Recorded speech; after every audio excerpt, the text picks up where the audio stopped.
So my first question is that you mentioned about the judgments getting translated into Indian languages. Now our constitution came into being in the year 1950. It's been more than 75 years, and our constitution has got fundamental rights. My name is Arvind, and I'm actually founder of a company that works on languages, Indian languages.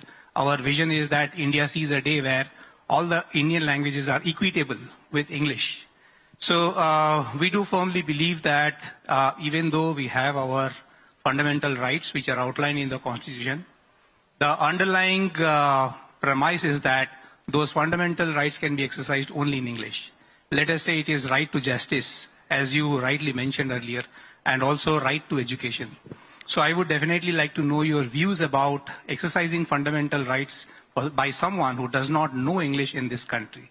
My second question is personal, and it is a very proud moment for any father to see the son reach the pinnacle of the judiciary.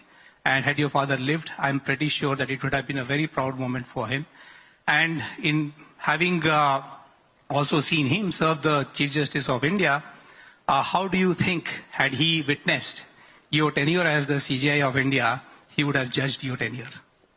On the first point, actually, your question itself answers itself, in the sense that if we have to truly witness the realization of fundamental rights, we have to ensure access in languages which people speak and understand. And I think that has been one of the deficiencies of the judicial process, namely, at least at the higher judiciary, in the high courts and the Supreme Court, the overemphasis on English. In the district judiciary, proceedings are conducted almost all over the country in the local language. Now that has to therefore send the right kind of message across, that unless we reach out to people in languages which they understand, how can they realize their fundamental rights?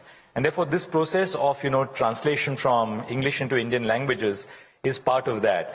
Now, I was also trying to explore whether we can have, even in the course of live streaming, transcription from speech to text, so that what is spoken in English can be yet relayed in that state in that particular language, which is not a very difficult thing to do.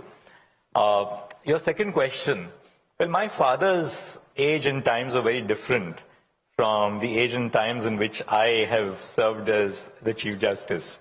I'm sure, he would have been very happy to see me occupy the highest judicial office in the country, but perhaps you would have been a little concerned at the kind of challenges which we have to face, which he never faced during those times. The law has become more complex, you have social media, greater scrutiny, and so many new problems which have arisen. The burden of work has increased so much as compared to what it was in the 1970s or 80s when he was a judge. But overall, I'm sure that, he would have had a sense of satisfaction, because I think the great thing about being a judge is that you have a role to play in social transformation, the transformation of our society for the future. And second, the greatest satisfaction about being a judge is about being of help to people in need.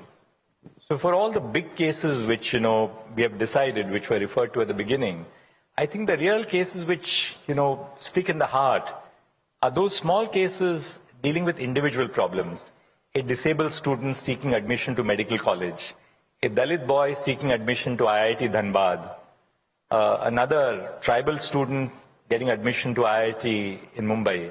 These are the sort of cases which come to the court, which really make you believe that the courts have a very vital role to play in social transformation.